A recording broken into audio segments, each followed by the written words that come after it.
Hello everyone. Today we are going to look at the Crypt together. First of all, for the Crypt mode there's only one hero, Drakon. He is free to play and can be obtained in story mode. The core strategy in this mode is to use Drakon's ultimate spell, Clone, to clone your strongest or most effective unit in order to achieve the highest possible damage value. Whether your Drakon has 1 or 4 stars doesn't make much of a difference. However, you should have the highest possibly Water Magic Mastery, which reduces the cooldown of water spells and those the cloning spell by 15%. Sorcery, mysticism, and possibly air magic or archery are also recommended, depending on which units you rely on and whether you need more mana or not. If you have upgraded Dragon to 4 stars, you can also use a marked spell. This can be helpful if you want tower units to trigger magical awakening, like magical airship or giant, for example. However, this is not a must. Anything from fast attack to rush tactics, slayer or mirth can be helpful here. Gogs, or better the awakened Gogs, Magos, used to be cloned because they used their fireball ability, their ultimate spell, to kill enemy zombies very quickly and effectively. This could be increased with a set of 4 anger emblems. With this, you could easily reach over 600 million damage. With the appearance of the Ice Demon, the Conflux Commander, cloning the Ice Demon instead of Gogs had begun. This increased the possible damage to almost 700 million. It didn't make much of a difference if you had him on 3 or 6 stars. What's the matter is that Ice Demon's ability to kill many of the zombies almost instantly. He's basically the steroid version of the Storm Elemental. Currently the best unit to clone is the Dark Elemental, the champion of the Conflict faction. With him, too, it doesn't really matter whether it's 3 or 6 stars. The ability that matters here is called Umbral Permeation. Every 5 seconds, he damages all enemy units for 3% of his maximum health.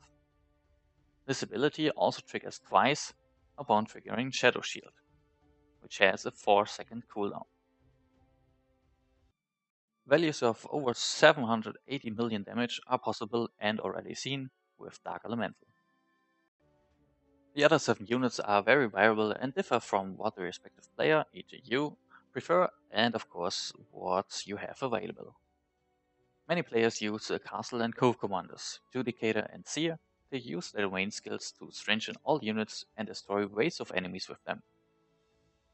Some players still use mages and monks to buff their single damage and their attack speed in the same lane with the awakened mage, or to increase with the monk the mana regeneration, providing units with high moral, increased crit damage and crit chance. The Sea Elemental is also very helpful with a 3-star weapon, which makes it very effective against zombies due to its area of effect damage. Some players use the Awakened Druids to gain a 20% damage boost to all units affected by the Call of the Forest Circle. It's the green stuff on the ground. Others take advantage of the Arachne Archer's initial damage and ability to deal damage independently of range.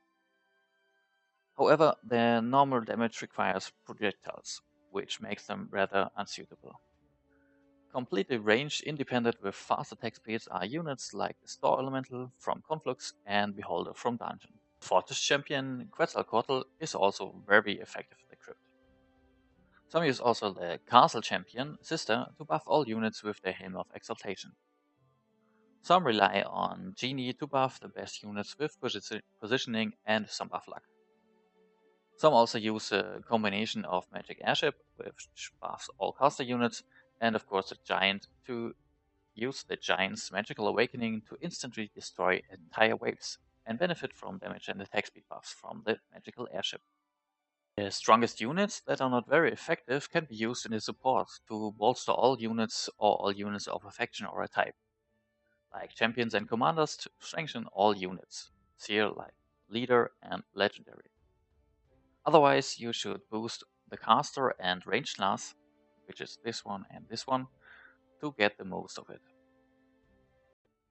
In my testings, I didn't notice a big difference if you're using adjutants or not.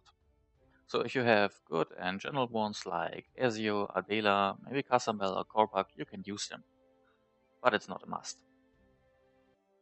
It's up to you which combination you use. However, you should also equip your units deployed in the Crypt and in the support faction with your best and strongest emblems. For example, Anger, Path of Assassin, or Everlasting Secret, depending on their role. In my case, I equip Path of Assassin on my damaging units like Dark Elemental, Ice Demon, Quetzalcoatl, and this Sea Elemental, and stuff like Everlasting Secret on supporting units like Judicator. Additionally, if you haven't already done so, you can optimize the roster of your units you're using in the Crypt. Use the roster optimization tool developed by Tilwin, which I'll link in the video description. You can either create a new roster, which requires diamonds to unlock, or customize your existing one and change back after you had a real good Crypt run. Of course, your artifacts can also help. For example, Angelic Alliance, which buffs attack and attack speed for 20 or 40 seconds depending on the level. Global artifacts such as Traveling Bard, Mirror of Revenge, Archmage's Codex from level 2 for casters and level 5 for ranged units, and of course the Bow of the Sharpshooter also help you. Also worth mentioning is the Spellbinder's Head, which at level 5 increase the attack of all conflicts units by 10% as long as the head's summoned elemental are active, which is the case of all the time in the Crypt. Since we are relying on the damage of the Ice Demon and Dark Elemental, both of which belong to the conflict section, this artifact can be helpful. First of all, let's take a look at which units we are going to set up. This one is my current lineup, which did 778.26 million damage. I use Sea Elemental, Dark Elemental, Giant, Magic Airship to trigger their Magic Awakenings. I use Seer and Judicator as mentioned, and also Quetzalcoatl and Ice Demon. So let's see how this run will go for us.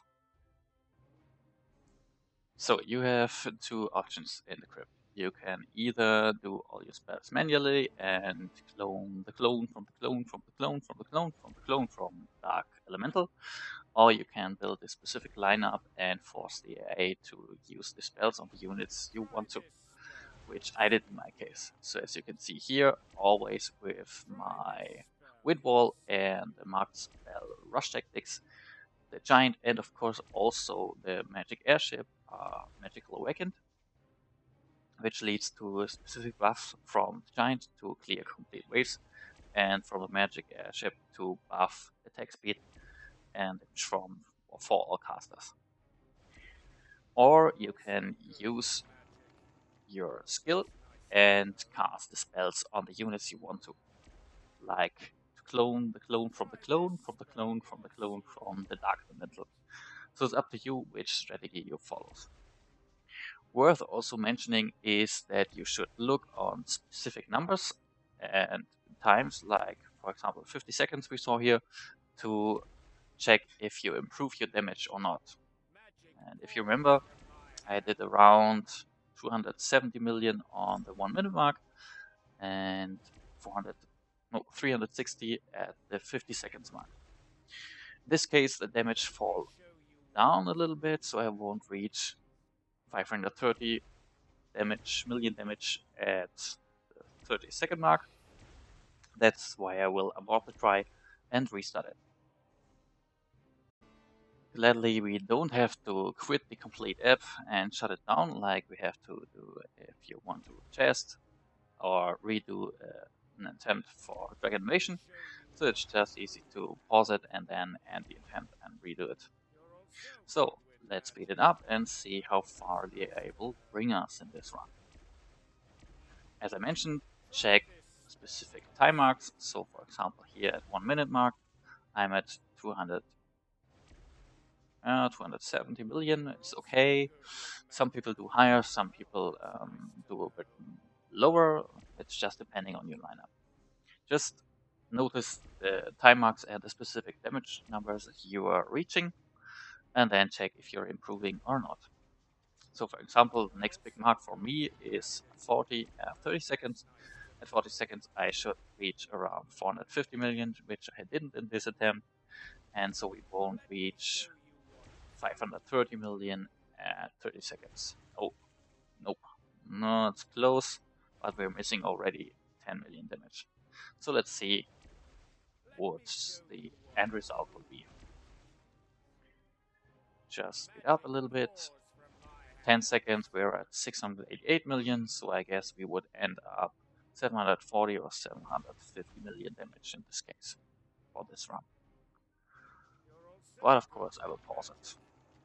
So yeah, as you can see here, 752 million.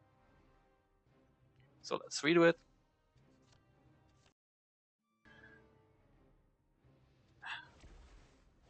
I tried this, kind of fights and attempts in the crypt the whole week. Of course, not 10 per day or 20 per day or something else, just a few tries to see if I can show you a really good try in this video, but I wasn't able to, or the AI wasn't. I tried some manual stuff, like here you can see 250 million, so yeah, as I said, it's very RNG related if you reach high and specific damage numbers or not. And while we are doing a new run and a new attempt, I hope I could explain some of the mechanics here, some very strong units. I didn't explain the newly second awakened psychic elemental because I don't own it at very high second awakening stars. It may become useful, but his attack is right now. I'm at the first second awakening star. Is spells are right now very projectile lifted, so it's not that useful ammo. I don't know, but I don't have the resources to bring into 6-star second awakening. I hope you enjoyed it. I hope you can use some tips. As I mentioned previously, some people clone the clones from the Dark Elemental, and of course, feel free to use other units, cheaper units like magic, not like magic, actually, like monks or like the archmages. And of course, you could add in here gogs as well to just do some shenanigans. It's completely up to you. If you have other strategies which you want to share with us, feel free to contact me and send me a lineup. Hope you enjoyed it and have a nice evening, guys. Thanks for watching.